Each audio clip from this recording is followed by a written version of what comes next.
ozolanda papa nanga pona koloba nini pona koloba ke peuple congolais bato wana baza na haine tokozela 5 AT commencer d'abord na makoki on zamba pesi biso to avancer na gratuité enseignement le reste on verra après c'est ça le problème. Oui là je profite aussi de lancer ce message na tout bota la bifo mon ami Rodrigue Nzolo tu m'as posé cette question de savoir si réellement enseignement cette année enseignement primaire donc c'est gratuit alors c'est confirmé voilà on est déjà classe donc l'enseignement est vraiment gratuit. Papa on a eu un message au préciser Nandeko que même ba préfet bazwaki déjà mbongo comme à compte il y a frais scolaires bazon ici na ba parents donc ce n'est pas de l'aventure et ça réalité et puis tout le monde sur les salami na Kanchachi c'est na Kankokolo ba bureau donc et après on a ba climatisation je ne sais pas donc factuel linga na Kongo alingi na 5 ans to le Turquie pour États-Unis aux alamons pas si to constaté mais Turquie na 5 ans to le Congo donc ya wana bula Félix Tshisekedi ça a reconstruire mboka papa yebi ke lonso le bima ba Félix Tshisekedi kota ba Kankokolo kota ba Kanchachi soda ko beto manduki parce que 20 ans 29 ans moi na soda kotana na mabele les loso yebi moi na soda le ba verbe être au présent habité éducation ezaki mabe Félix Albi il faut donner des valeurs na bato ba pesi ba vie na bango pona mboka ndaki ko construire Kankokolo peuple congolais 5 ans oyo so Félix asali musala ta ntuka na sengi nzanda bomangai là ils sont maramba solo nzambe vraiment longolanga na le pébino dans la bio de peste il trop jalé apparemment Félix Tshisekedi donc connaît ce 10 sur 10 bon na yebite zala no les sont moni place Félix asali to le belinga mais jusqu'à présent ça va avec Félix Tshisekedi oh empereur à chapeau à gagner le je ne connaissais pas Félix Tshisekedi mais je connaissais son père car son père fut un homme de principe mais c'est que son fils est en train de faire en République démocratique du Congo m'a attiré mon attention wana empereur à Japon siko yo la muka koto kolala otana ba rêve donc peuple congolais rassurez-vous Félix Tshisekedi akende a omemambo ko musika nako yebiso nana ndeko moko za ndeko Jean-Pierre Bemba avotaka Martin Fayulu na élection l'équipe pour Jean-Pierre Bemba abandi ko fuka mabananda na bango tina salbi abesho le limbisa la Félix Tshisekedi ele wende lete nga pe na limbisi ete na lubi sengelo le na télévision o expliquer bande ko Équateur que Jean-Pierre Bemba te skolonde na limbisa bana ya Dallas bana ya États-Unis mobimba DHL et na système ya buka lelo lamba lelo bokota l'air est grave DHL garantie assurée na ba primoko nanu ezalate tinda kolina yo na Kinshasa Tona Afrique mobimba. Livraison à domicile dans 3 jours. Samba Senga, bongo ya livraison. Bapos Kutu Ekosa et Koma Kimpiato. DHL Omeki Okangami. DHL Salamumbongo na yo à 200%. DHL Otindi mardi, Otindi mercredi, Otindi jeudi, Otindi lisusu mokolo ekoya. DHL Duroyo et Nyati Bangonio surtout. Pour tout contact, benga mwana mboka Yale Financial Service, situé sur l'adresse 2821 Brown Trail, Bedford, Texas. Pour tout contact, appelez au numéro 972 890 87 81. Service d'accueil assuré. Solution et mon ami, toujours travailler sur la DHL. Donc, les alliés garantis, toujours à lundi jusqu'à vendredi, vous avez votre colis, vous passez ici, toujours dans un carton, juste l'idée sur les cartons que nous avons. 3 jours, 4 jours, et comme à Kinshasa. Et qu'on compte jusqu'à 10 pounds. Autant d'ici, prix est garanti 3 à 5 jours, et comme sans problème. We're super excited to bring it to the Congolese community. We have 4 different sizes of boxes.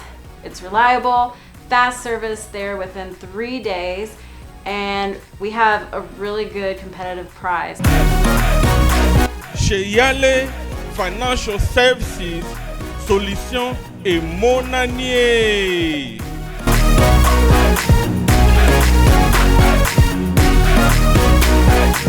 Igela coiffe ikote Papa na Kerwan, éternel Kenaya Kanda, taba, ikote Sensi Nganda taba Fenenene Nganda taba Chez Hugues la coiffe ikote Papa na Kerwan, éternel Kenaya Au 174 avenue Aristide Briand, 93 320, les pavillons sous bois.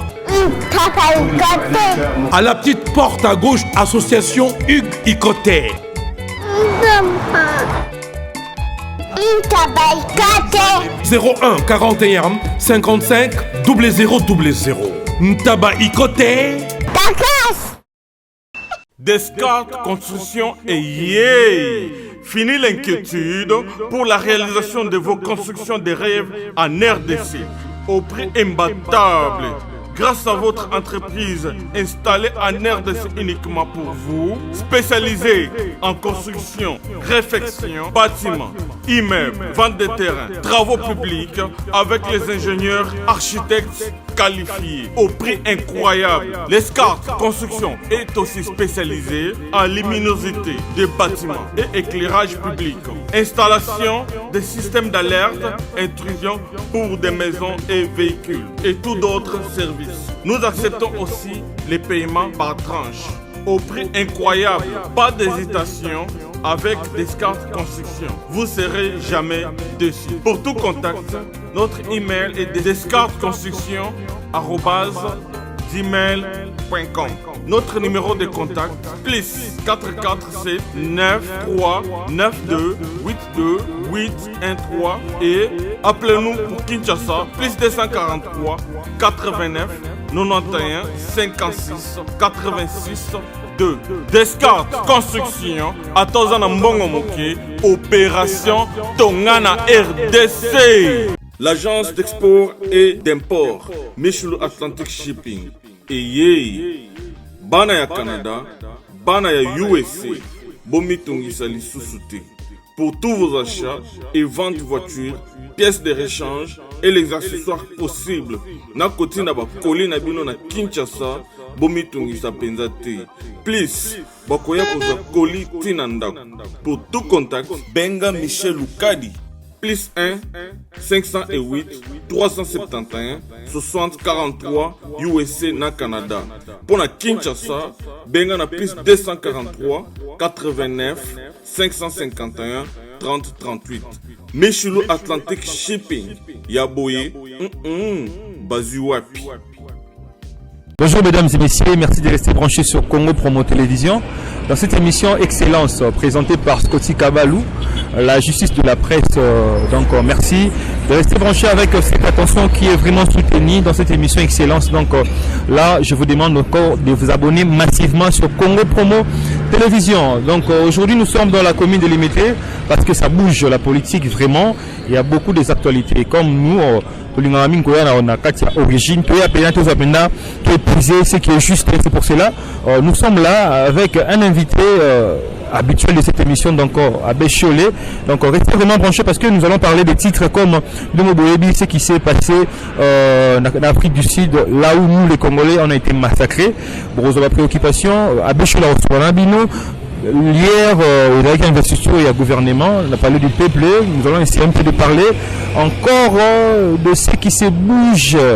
Dans le cabinet, il y a président Fachi, Toki disparition, il y a 15 millions de dollars. Donc nous allons essayer un peu de parler de tout ça. Je profite de dire un big dédicace à lui, donc Rafingindu, les patrons à Congo Promo Télévision, c'est celui qui a la réalisation de cette émission. Jenny Mangaya, sans oublier Rodrigue Zola depuis le Canada. Abbé Cholé, bonjour. Oui, bonjour papa journaliste, la justice de la presse, vraiment tout ça à disposition. En tout cas, ce qui nous inquiète maintenant à l'IDPS, c'est les Congolais.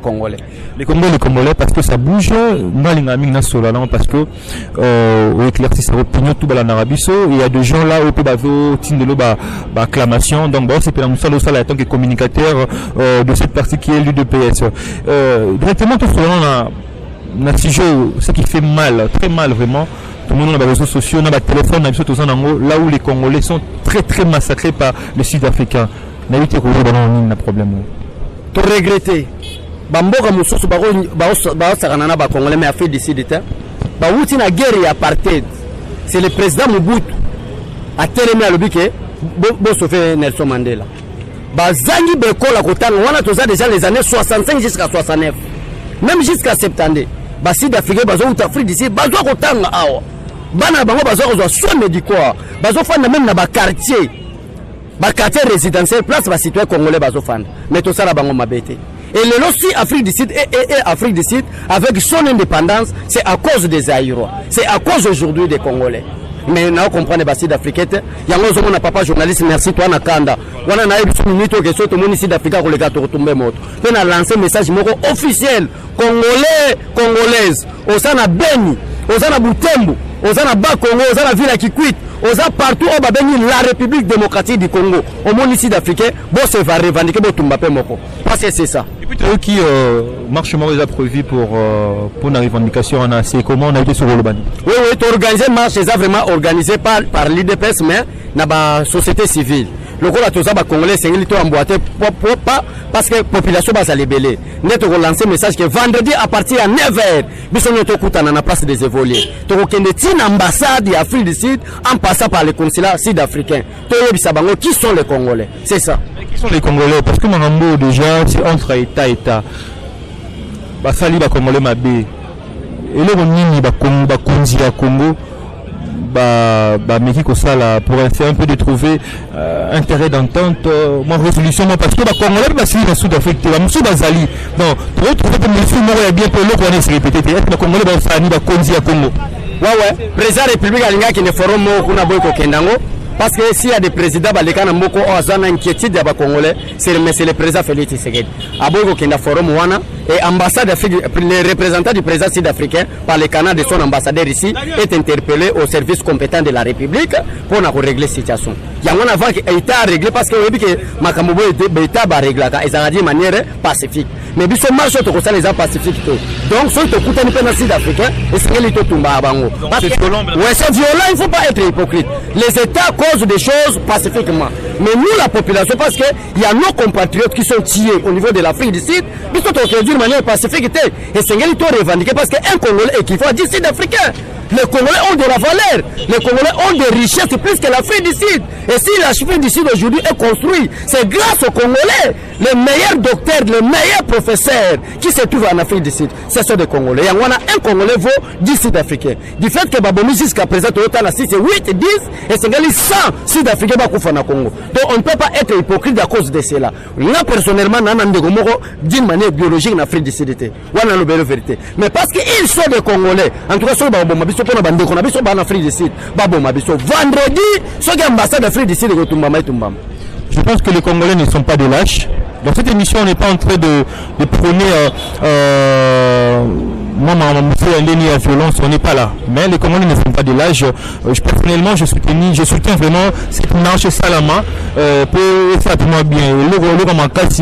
Donc, nous les Congolais, donc, ça va mais parlons aussi de ces. Grâce parce que je suis parent. Depuis l'année 2006, l'ONU qui a voté dans le Parlement concernant la gratuité. Les lots, jeux de neveux, jeux de nièces au Bretagne gratuit, sans frais d'inscription, grâce au président Fachi ou à l'ancien loco, on en a habité au parce que c'est une grâce. Ouais, papa, avant de apprécier, mais c'est le président de la République qui a respect constitution, il faut tous en avoir histoire. Dans le moment où on a voté pour la gratuité enseignement, Martin Fayoulou a député provincial.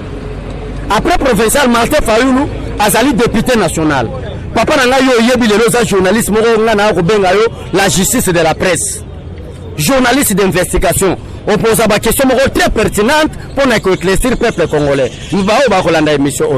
Tout Martin Fayoulou, après avoir été député provincial, après avoir été député national, Makambango est allé droit constitutionnel. En regardant quel est le rôle d'un député dans l'Assemblée nationale, qu'est-ce qu'il a fait? Rien, papa. Même pas un jour, Martin Fayoulou a interpellé le ministre de l'enseignement supérieur, et enseignement primaire, pour nous dire que la gratuité de l'enseignement est constitutionnelle. Pourquoi vous appliquez à côté? Rien. Martin Fayoulou a ça à côté. Dans le moment où la gratuité de l'enseignement, c'est là qui constitution, constitutionnel. Jean-Pierre Bembeta, vice-président, il y a 1+4, chargé de l'économie et des finances. Alors, le mon côté. Donc, dans le moment où il y a gratuité d'enseignement, Moussa Niamouissi, Azalaki ministre.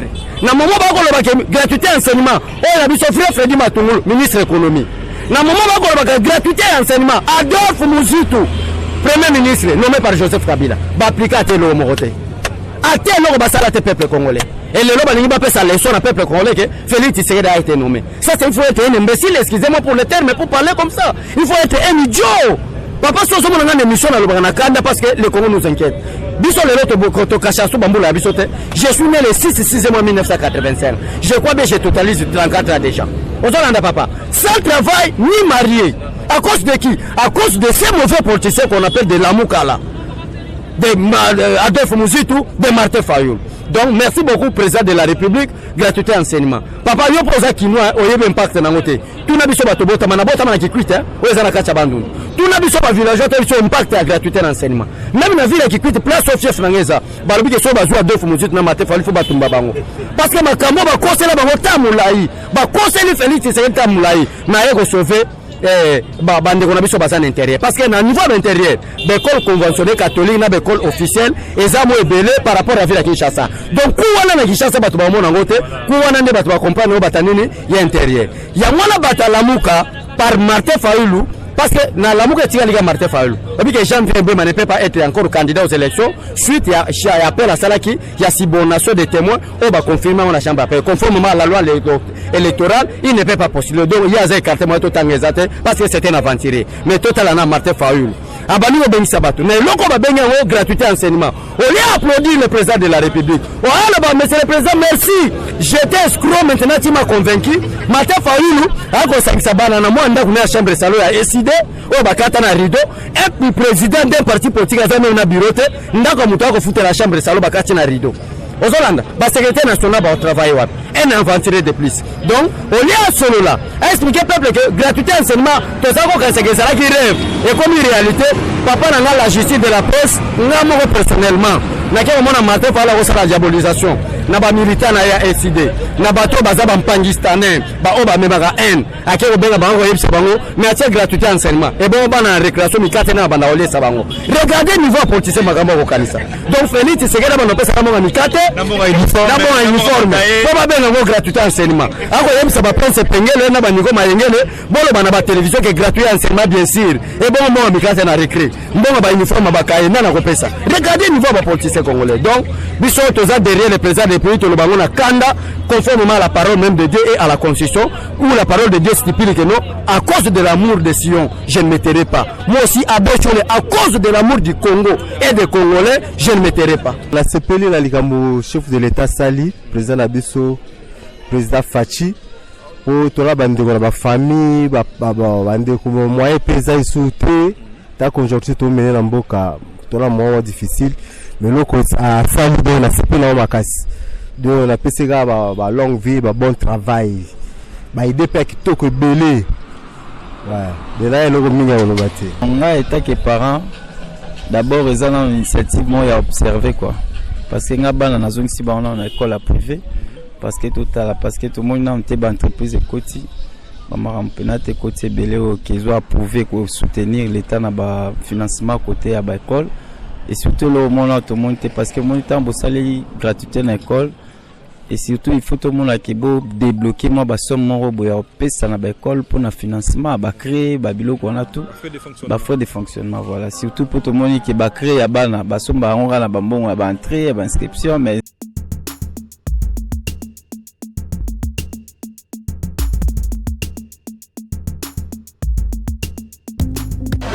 bien le bible oza mwana changu mwana njili oyibi yango bien que JB service eza agence ya mwana njili mwana changu mais ozo sazade otina ba koli na ba chance moko boye banoti la koli mona 2004 ti le 2019 koli yango yate oyibi que ça la même passe agence eza ka moko on a déjà mwana njili na Saint-Thérèse JB service ngamo na confirmer ngo otini diko li 10 ans c'est commis et puis les gens li commenter mbala moko papa ni za kuleleseo donc c'est moi c'est magasin JB service et ça kaka on est ça oh mais ça ce soir uzanga kuibe jadi wewe mbimba JB service soko kena Brazzaville et ça la kati ya Brazza bona batu bakamata biloko na bango na Brazzaville précisément et ça à côté ya aéroport ya Maya derrière mon cousin wana ya football modité maman dit ayenzi la moko na ngai biloko mamadi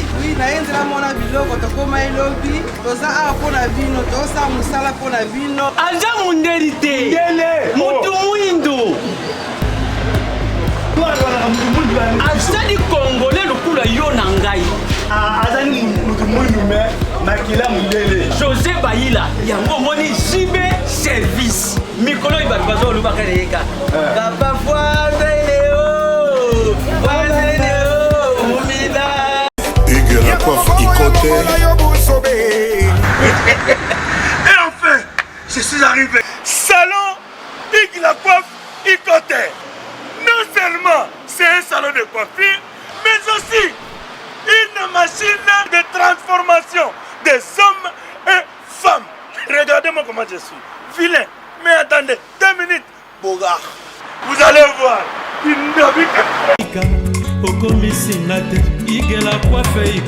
Hugues la coiffe Ikoté, votre salon de coiffure mixte afro-européen situé sur la Nationale 3 au 174 avenue Aristide Briand, les pavillons sous bois.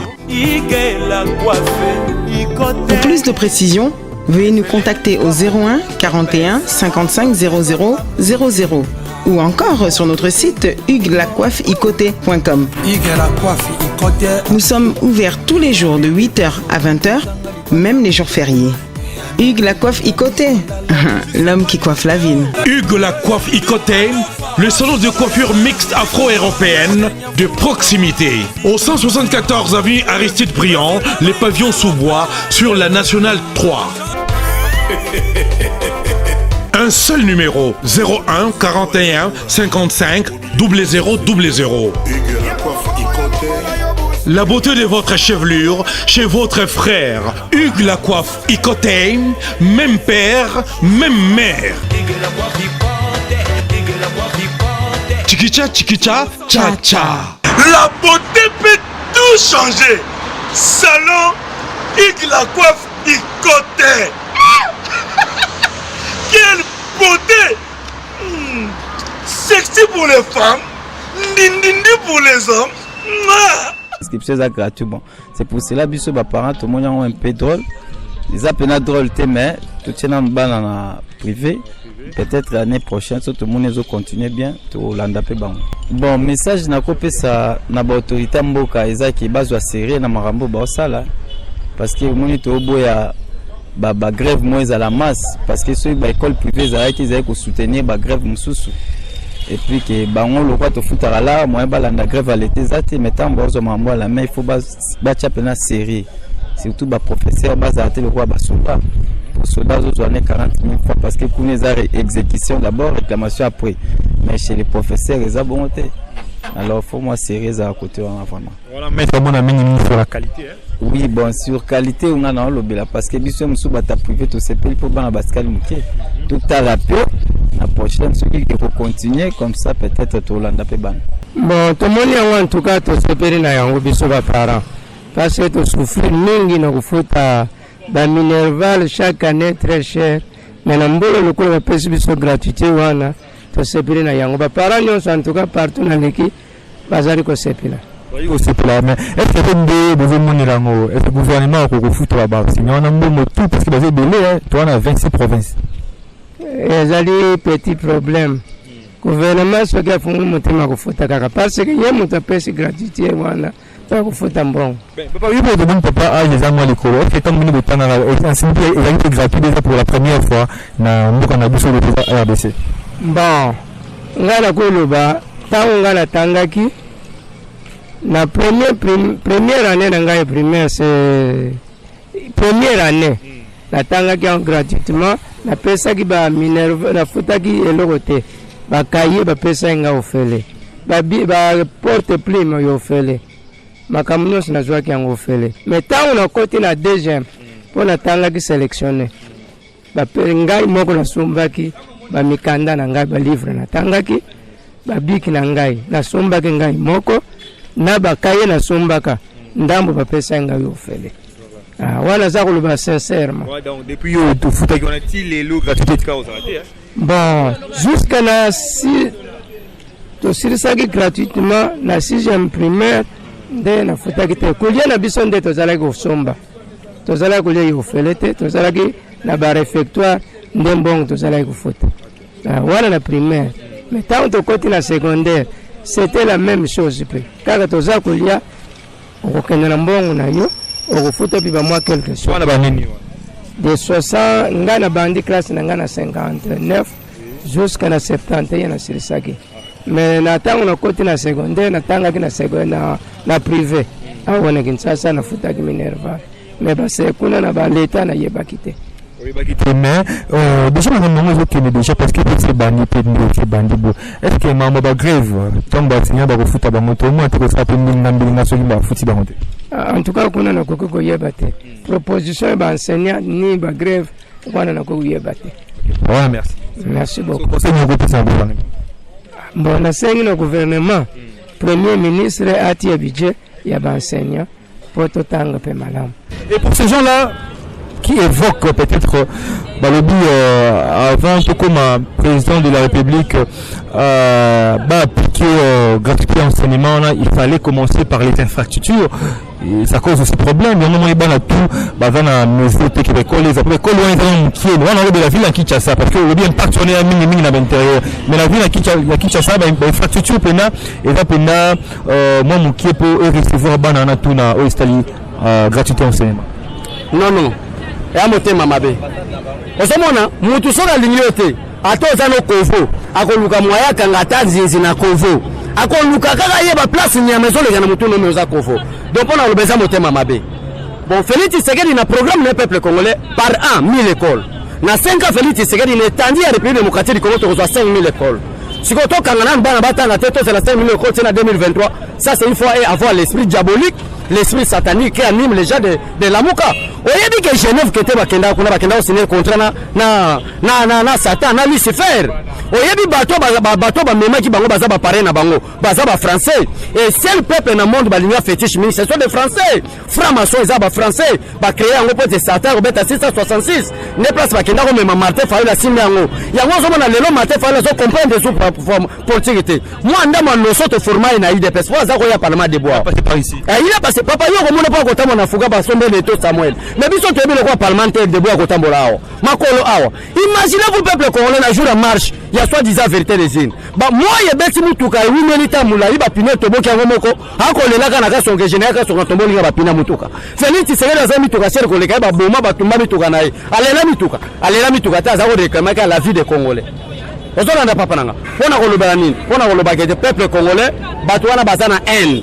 Tokozela 5AT. Commencez d'abord dans ma coquille aux ambassadeurs, toi avancer la gratuité enseignement, le reste on verra après. C'est ça le problème. Ouais, là je profite aussi de lancer ce message. De tout bas à la bifo, mon ami Rodrigue Nzolo, tu m'as posé cette question de savoir si réellement enseignement cette année, enseignement primaire donc c'est gratuit. Là c'est confirmé. Voilà, on est déjà classe donc l'enseignement est vraiment gratuit. Papa, on a eu un message au préciser Nandeko que même le préfet Bazoki déjà mongo comme à compte, il y a frais scolaires, Bazoki c'est na bapara. Donc ce n'est pas de l'aventure, c'est la réalité. Et puis tout le monde sur les infrastructures, salami na Kanchachi, c'est na Kankokolo, ba bureau donc et après on a ba climatisation, je ne sais pas donc faccio l'ingénieur na Kongo. Alingi na 5 ans to le Turquie. Pour États-Unis aux alamans pas sito constaté, mais Turquie na 5 ans to le Congo. Donc il y a boula Félix Tshisekedi ça a reconstruit mboka. Papa yebi que l'on so le bima ba Félix Tshisekedi kota ba Kankokolo, kota ba Kanchachi soda Roberto Manduki. Parce que 20 ans, 29 ans, moi na soda kotana na mabele. Les leçons sont mon soldat et le bas verbe être autant présent à éviter. Éducation ça mabe. Félix Albi faut donner des valeurs. Na bateau ba pesi ba vina bango pona mboka. Ndia ki construit. Kam kokolo. Peuple congolais 5 ans oyo. C'est Félix Assani Musala en tout cas na 5 nzanda bomangai. Na biso makamba solo. Nzambe vraiment longolanga na le problème dans la bio de poste. Trop jalé apparemment Félix Tshisekedi donc connaît ce 10 sur 10. Bon, na yebite Zalano à l'aise, son moni place Félix Assali to le Belinga. Mais jusqu'à présent, ça va avec Félix Tshisekedi. Oh, empereur à chapeau à gagner le but. Je ne connaissais pas Félix Tshisekedi, mais je connaissais son père. Car son père fut un homme de principe. Mais c'est que son fils est en train de faire en République démocratique du Congo m'a attiré mon attention. Wana empereur à Japon. Si vous avez l'amour koto kolala, autant ba rêve. Donc peuple congolais rassurez-vous, Félix Tshisekedi a même mambo musika. Na ko yebi sona na ndeko moka za ndeko Jean-Pierre Bemba. A voter Martin Fayulu na l'élection l'équipe pour Jean-Pierre Bemba. abandi kofuka mabananda na bango tina salbi abesho le limbisanga Félix Tshisekedi ele wende lete nga pe na limbisi ete na lobi sengele le kana télévision o expliquer bande ko Équateur que Jean-Pierre Bemba te skonde na limbisa avec toute libertinage avec Tchol et entrée on va s'exprimer sur le plateau excellence donc mais Félix Tshisekedi doit signer l'invitation quand la mine est parfois qu'il est vêtement officiel dans la Belgique mais la Belgique par exemple pour les bosser ton élection ça mène en beaucoup la République démocratique du Congo ils ont contesté les élections mais enfin quand même bah bien à Félix on a habité derrière Mpina Bango on traîne à Bango Nigérian na Congo non ba Belgique ba Belgique papa baza bato baluka malera ba Congolais sur le salaire ba Belgique était déjà en 1960 vers 65 Congo tozala un niveau économique plus que même le Canada plus que même la Chine plus que même le Brésil l'Afrique du Sud n'en parle pas donc dans le pays Afrique tozala un pays exemplaire à cause ya motema mabe ba Belge ba moni ne makambo zokende ba ko préparer coup d'état dans zela Mobutu ne ba ke signer Mobutu ba contrat que non même ben investisseur pour ba uta libanda ba ya na Congo il faut passer par la Belgique yango zomona pona ko lakisa Kabila ke biso ngeto chaki yo bakata relation militaire na Joseph Kabila na moment za président république pona ko intimider ko yebise no biso ba Belgique ngeto chaki yo mais Félix Tshisekedi tangwaye il a passé aux États-Unis ça passé par la Belgique à quel direct les États-Unis à quotidien secrétaire d'État américain à la défense pour dire que non nous avons ici collaboration entre la République démocratique du Congo et les États-Unis dans le domaine militaire ba Belgique côté ba fanda ki lengisi bango bazui Didier Rendex ba bilanda Félix na New York place à Robert discours Didier Rendex à côté à kofuka ma déjà Félix a signé ba contrat ya wana pointe bazonga simamuke ba komi ko banga Félix Tshisekedi papa journaliste pour nous expliquer peuple congolais makambo to lobaka to ko sakate landa Félix Tshisekedi na France 24 tango perd par ceux qui perdent le mar oya France 24 à Tunake Mutuna. Alors réellement vous avez des relations avec les Américains. Félix Tshisekedi oui, il y a des relations bel et bien avec les Américains. Donc il y a un Belge qui va comprendre que oh, mais biso babel toi et l'autre côté États-Unis à derrière Félix Tshisekedi. On est en train de risquer de perdre la République démocratique du Congo ou de coloniser Bango. Ne yango le moni balbi fatiyaka. Bazui ba militaire ba commandant bina ba ko kansake Félix Tshisekedi a complexé na biloko wana. OK Félix Tshisekedi mona ba militaire plus que ba militaire aux États-Unis avant même comme président république. Ba militaire ba combattant esprit. Ba legi ba combattant esprit. Yo bosen ke ba Belgique to zo indépendance en 60 batinda ba commandant wa. To bengana ba ngona mabanga. Ba eloko te fati ba banka fati na rien. Donc basta la bongo et comme ta o siko o Tshisekedi alobaka na époque wana na ebité papa soko Yolanda déclaration Tshisekedi époque wana aloba si la Belgique tarde ils vont regretter un jour et va regarder la République démocratique du Congo par la fenêtre. Ngongo ko côté avec Félix Tshisekedi. Ya wana lokola bana na bango alamuka bazawa batienda bango ba diaboliser bango pour balkaniser la République. Qui osera toucher les États la République démocratique du Congo? Qui oserait toucher le président de la République Félix Tshisekedi Tshilombo racontera 1 le peuple congolais, racontera 2 la main de l'Éternel, racontera 3 les États-Unis d'Amérique. Là, c'est très chaud. Abécho est en train de s'exprimer. Abécho mais depuis hier gouvernement il y a Ilunga Sylvestre qui a investi personnellement au peut savoir chance personnellement parce qu'il y a des gens qui critiquent ce gouvernement le gouvernement qui n'est pas musikate à belé surtout à ta diaspora et kaboni diaspora le la protégé au kabwana batu subana ngambo la muka batu subana ngambo ya cash et si on peut déclarer bango que tu peux faire chance soit dans le gouvernement et que ça peut m'emba bien pourquoi pas il m'avait comme un niveau où tout le monde a ressenti dans monter limbisanga papa journaliste biso na deux pestes la chance c'était biso na deux pestes le baga être ministre c'est une charge et non un privilège vous êtes obligé de travailler pour l'intérêt du peuple congolais batu ba pesa chance ça bata FCC na bata lamuka tu pesa chance ndoni c'est le problème du travail c'est le problème de la compétence et ça likamba chance ta vous devez travailler pour l'intérêt du peuple congolais et vous êtes obligé de le faire c'est ça chance ndoni même na kata bible nzamba ko tema molimo chance car la chance ya na ba congolais na régime Félix Tshisekedi chance au nom de Jésus royate c'est de la compétence zala capable de travailler pour l'intérêt du peuple congolais zala capable de défendre le peuple congolais yo mo moni programme à partager on a 15 piliers sur 15 piliers on a et loka sikezate ezaka lito ide pesa za kobunda la démocratie et le programme il y a le premier ministre le programme il y a président c'est un peu de remarier tout ça non le premier ministre n'a pas de programme mais selon la constitution on appelle le premier ministre le chef du gouvernement voilà. C'est lui qui compose le gouvernement Et celui qui a des comptes à rendre, c'est le président de la République. Il y a un moment campagne ce n'est pas le Premier ministre. Donc, comment vous pouvez la vision du chef de l'État, c'est ça? Ouais, c'est la vision du chef de l'État. Le coup, la chef de la constitution congolaise et Kabola, tout ça, un système un régime hybride, c'est-à-dire ils ont basculé plateforme politique une majorité parlementaire à ce moment gouvernement est pas bango. Mais le peuple va demander des comptes pas au Premier ministre, au président de la République. Donc ils ont vision du chef de l'État comme ça Congo plus que même les États-Unis parce que Mama Kambuno ses alliés, ba richesse nous ses alliés à cause la Congo plus que même les États-Unis. Na 8 mois seulement kene na BCC, Banque Centrale du Congo. Kene omona ba avantage ezo kota na kati ya compte na actif ya République démocratique du Congo. Tambola na ba régie financière internationale. Ba yebiso domaine financier ne Félix Tshisekedi a gérer. Donc na 20 ans Félix Tshisekedi a na pouvoir. Je crois vraiment que nombo ke kende liboso. Même 20 ans les anticonstitutionnels. Mais yo yebite na régime Félix Tshisekedi faut bon sa constitution. Constitution ça mabete. To bon sa constitution pour na ni tuna nga pour na Kabila comme en 2018. Parce que constitution ça qui mal interprété. Le président de la République reste en fonction jusqu'à l'installation du nouveau président. Et ça m'a bon ça. Parce que les hommes passent mais les institutions restent. Nous avons besoin de bonnes institutions que de bons hommes. Ozolanda papa nanga. Ya wana Félix Tshisekedi ça muta koma mukolo akufa. To boy jour Félix Tshisekedi comme mukolo à 15 ans bazuye, to soit un aventurier comme Kabila à la tête du pays. Alors il faut le commencer maintenant. Sa constitution, qu'au cas où il n'y a pas des élections ne sont pas organisées, le président de la République et les membres de la CENI seront poursuivis par la justice. Par exemple, c'est clair, ce que la constitution, mais le Kabila le président de la République reste en fonction. Il y a un mandat, ce n'est pas moi.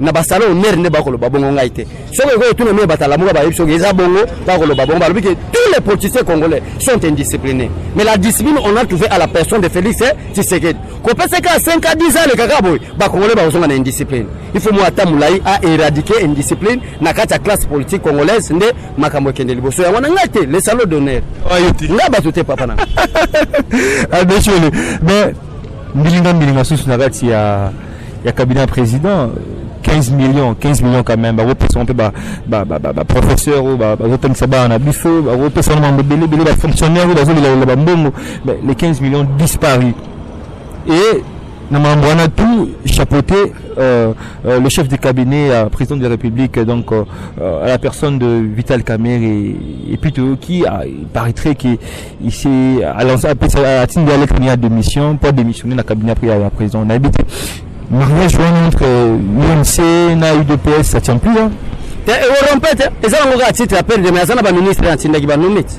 Ce n'est pas un problème, mariage je continue. Donc en d'autres termes, papa journaliste justice de la presse congolaise. Au limiton du maquinoï pour regarder coalition. Non.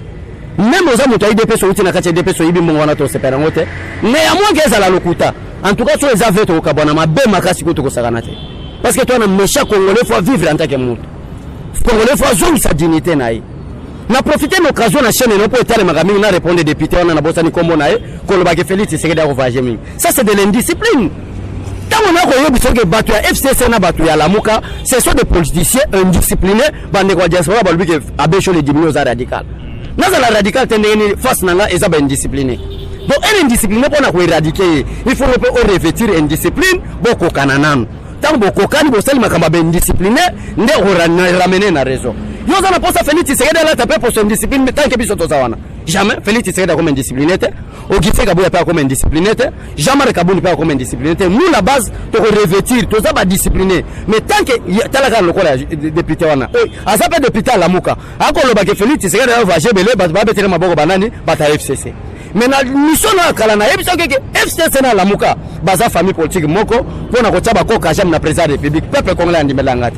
Mais biso toza ba wende le terrain to vaincre bango wana ndimelanga donc pona ko lobani papa député oza indiscipliné donc les autres c'est vraiment que yo oza système bana yo okenda ko zoaze milibanda ba ko seli papa nako lobelo makamba so le papa donc ba makambo lobi c'est grave c'est à l'atteinte même de la constitution de la République démocratique du Congo. Nana yebite na Congo même match à vita papa aux journalistes o yebisa ba témoin sur itoko kos même vita a comité na finale ya CAF bazotinda arbitre nigérien batinda arbitre algérien parce que congolais a une valeur te na scène internationale bazoko mona congolais ko la nyama zoba le no Félix Tshisekedi a zongi valeur quatre arbitres congolais ba kena kan lelo bakongolais baza représenter même na Nations Unies, bakongolais baza représenter na Union africaine. Ye moko président Félix Tshisekedi l'année prochaine azo comme vice-président ya Union africaine. Voilà les zongi. Moka na biso Congo conflit ekotaki na niveau ya est à pays. Ezaki pour ba pays limitrophes. Avant de pointer guerre à l'horizon, qu'est-ce qu'il faut faire? Il faut d'abord utiliser la diplomatie. La diplomatie est envers des pays voisins. Et ça, c'est que avions qui ne sont pas bango. Mais ça, c'est quelle indiscipline au sein de la classe politique congolaise. Un député a eu un rôle non tel que le Babekamba Boy. Ceux qui sont au lobby, ils sont trop. Mais indiscipline, le député a beaucoup monté. Les lots Congo, ils ont une valeur. Les lots même les Nations Unies, ils ont fait Tshisekedi, est bon élève en Afrique de la paix. Bon élève en Afrique de la paix. Tant que bon élève en Afrique, Afrique d'ici déjà. Ba pays Maghreb tel que ba Maroc, ba Tunisie, baza. Ba pointer ba président na bangote ba pointer Félix Tshisekedi. Le président empereur à Japon. Azo senga na ba président africain, ba emboîter des pas, ba poursuivre, ba landa exemple, ya Félix Tshisekedi. Un aventurier mal éduqué où tu coûtes péter dans village, je m'excuse. Ayebi même ko ba français bien té, a parvenu ko ba que Félix Tshisekedi a kofachi. Ça c'est quelle indiscipline papa nangai. Donc monsieur le député, le rôle d'un député est défini à la Constitution conformément à l'article 100. Vous êtes là en tant que député défendre les causes du peuple. Vous êtes là en tant que député contrôler les gestions et sociales de la radio. Vous êtes là en tant que député contrôler le gouvernement et les entreprises de la République, voter des lois pour l'intérêt du peuple congolais. Mais vous n'êtes pas là pour regarder les voyages du président de la République. C'est conformément à quel article de la Constitution, de l'indiscipline encore. Donc, bisoto bangana bisote, biso mieux bomanga la vérité. Tant que nous début papa, à cause des Congolais et à cause du Congo, moi je ne mettrai pas, c'est conformément à la Bible. Et la Bible répète que nous devons, la Bible dit nous devons prier pour notre pays, car notre bonheur en dépend. Vous voyez que le pourquoi les Congolais belé comme un système à l'église. À cause de l'évolution, moi je suis mon bonheur, mais ceux qui Tshisekedi makambo Tshisekedi banda 1982, Mbuta yokelai. Mais les autres sont pas pasteur, moi respectueux. Si on s'en ça permet de faire l'église, moi Songolo. Pas bon tout le monde aussi, de l'indiscipline même l'église. Non. Il faut envoyer quelqu'un qui est loin. C'est lui qui est loin politiquement aujourd'hui, c'est Félix Tshisekedi. Tantôt Lamouka, tantôt Boye, tantôt député, tantôt Boye, ce sont des démons, mais ils seront détruits, consumés par l'effet de l'Éternel au nom de Jésus. Ok, quand je suis là, vous tous qui suivez cette émission, donc abonnez-vous massivement, tous en Congo Promo Télévision, dans cette émission Excellence. Nous chutons parce qu'on est déjà talonné par les temps. Tout le monde parce que la sujet de donc, tout le monde a chuté. Tu vas essayer un peu de boucler au sein de la synthèse de l'émission et puis rappeler encore votre numéro parce que Batouba c'est dans le belé. Merci beaucoup peuple congolais, la justice de la presse, merci vraiment de l'occasion. Bon pesi biso vraiment bandeko tala ba chaîne à soutenir yango. Bon soutenir yango zo mona biso, même papa journaliste aya kuti biso tout ça vraiment bien éduqué, très discipliné. Vraiment tout ça vraiment pour la formation à politique Netien Tshisekedi. Papa na ko sauter so même na INC malgré tout ça na coalition et ça sans polémique. OK même na MLC, OK même na PP tout monde ba jeune vraiment bo ba ko exprimer politique ayi ba soir mboka bazate. Kuno mona ba binisa ka caméra yemoko. OK na lamuka Martin Fayulu Jean-Pierre Bemba yemoko. OK na FCC Kabila yemoko, mais si c'est la base. Oh Moutou. On ne fait pas la politique dans mon thème pour éviter des émotions, mais la politique c'est la tête et réfléchir. C'est pourquoi nous réfléchissons pour sauver la nation congolaise. Donc, peuple congolais, vraiment merci à beaucoup l'occasion d'aujourd'hui. Tout ça on a kaka pour l'intérêt à Moka. L'intérêt, nous tout le monde a intimidé bisoté. Nous avons une place moi au CPLT. Ou soit dans les cas qui m'bangent, on a besoin, on a l'émission, on a soit un numéro. Il y a papa journaliste, opposé la question, on a posé à Koyato Solo là. Ou soit on s'appelle un poste sur la biso, on a posé à l'histoire nabino. On retient à 10 000 drapeaux, 10 000 banderoles, surtout banderoles qui quittent. Parce qu'après tourner à président de la République, dans Libanda Mboka, province à ce qui est tour après Bakongo qui quitte. Province abandonne. Surtout banderoles qui quittent. Même avec 100 000 drapeaux. Vous devez contribuer pour votre pays parce que banderoles a barotan la yofele. Batouba meneli tu wana batang yofele nous les combattants de l'IDPS. Ceux qui ont bamboka mususu mbele bino bateau balanda biso botia tous les combattants de l'IDPS des zéro. Même le roi Désiré Kabila n'est pas héros. Kabila koufi pour l'égoïsme ya kote kamboka. Mais c'est lui qu'on peut appeler plus qu'un héros. C'est Tshisekedi wa Mulumba. Ça je mets ma tête à coup. Donc peuple congolais, merci Nabino, vraiment numéro Zali plus 243 82 0320 142. Et n'a quoi interpeller à quiconque. Oyebi ka watu wana kati ya IDPS ba diaboliser président Félix Tshisekedi Mulumba kozwa pouvoir te. mais Moulouba Yoyo a sali gratuité et enseignement. Moulouba Yoyo a le soin de santé au félé. Moulouba Yoyo a sali Ebola. Moulouba Yoyo bazako le bafeli tiseke de lignate ka minembo. Minembo ya wana pe coach déjà 90%. Les gens ne parlent pas. Balingi biso babesho le toloba pour bazwa réseau que bayembe la présidence publique. À l'IDPS, on ne fait pas de kit de personnalité, mais on sauve la nation congolaise. Donc, peuple congolais, merci numéro 1, on a Pessi. Plus 243 82 0320 142. Plus 243 82 0320 142. Merci Nabino partout dans le monde. Mais le Bananga sur la chité, télévision Zata. Au Koutani na Sud-Afrique Bomai. Là, mon lobby. Bakangale telo baki abesho na pesi mot d'ordre okuta na Sud-Afrique sala nini bomaye parce na makambo ba ko sa bande na biso basi na kati Afrique du Sud bomaye tumbaye soki bakangi ngana obima na balabala ki babeta na masasi na place nayo parce que na lingina comme plus que nereo kwa Tshisekedi wa Mulumba à cause de la République démocratique du Congo. OK, merci à vous. Merci beaucoup peuple congolais. Président Chirito Mushashino, maman Vicky Mbouibeya, maman nanga merci, maman Angèle Mpumbu. Angèle Mpumbu aux États-Unis. Albert Bécho le Kenya comme inscription bima licencié 2023 je vais te faire député na soutien nanga. Maman Angèle Mpumbu président Chirito Mushashino boza partout. Na yo kateke les États-Unis, l'Europe, en Afrique drapeau à la Mouké Mati parce que les associations des aventuriers. Ba ndali yo basangana pour na boto la base ya bato.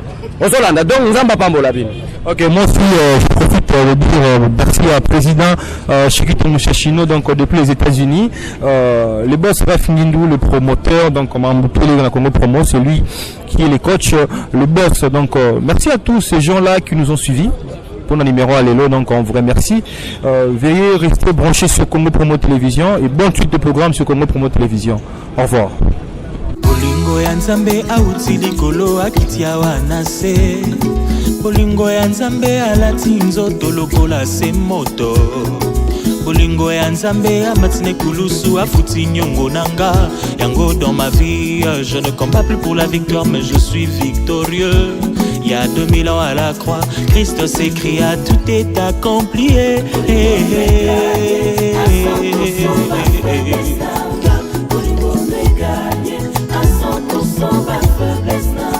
Lelo bokomona entre bomoi peku fanani ako gagné nazokunda te pona longa kasi elongeza kati nanga bolingo Nzambe oya lola yango nde makasi nanga nazokunda te pona longa kasi elongeza kati nanga bolingo Nzambe oya lola yango nde makasi nanga longola Yesu omonanga ndenge nakobeba longola Yesu isolo nanga na mokili eza pamba longola Yesu omonanga ndenge nakobeba longola Yesu isolo nanga na mokili eza pamba kaka na debe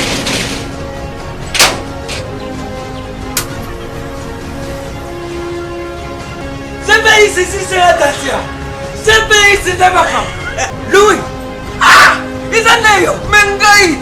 Ah, oh, ils allaient GPS. 10 ans de service. 10 ans de service. Numéro 1, Namakamba Kotita Biloko, ou à Londres, Pekisas. Dans la Yuka Kiri Sorule, GPX, Malamako. Na Kisasa, adresse Nabiso Zali Moko, na Lopoli 73. Ah, pas de place Zali. Facile. Na Londres, Kuna. Ezali Kakana, Esika Stade à Tottenham, Ezalaka Ndinga Ndinga. GPX, numéro 1, il y a Fred Congolais, na Londres. Pa!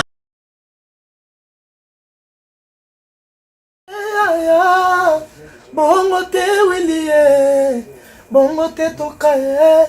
Ma jolie na lelie, ah Willie etoka, na sengi pardon, kosala bongo te. Bana Congo, bandeko na ngai tout. Je vous demande de vous abonner, bosomba décoder wana, mbambo pona kotala babiloko tout ya mboka, pour vous alla informer à l'heure. CPLA TV. Na bandeli CPLA TV, décodeur à CPLA TV, ma chaîne tout ya Kinshasa, ma chaîne tout ya Congo, ma chaîne belé bouquet na tout est sur les nyonso, ma clip tant aux autres ma bonota. Donc ma information nyonso ya mboka, ya politique, ya culture, ya sport, ya santé, ya nyonso. Donc voilà. idéologie ezaka sepela ti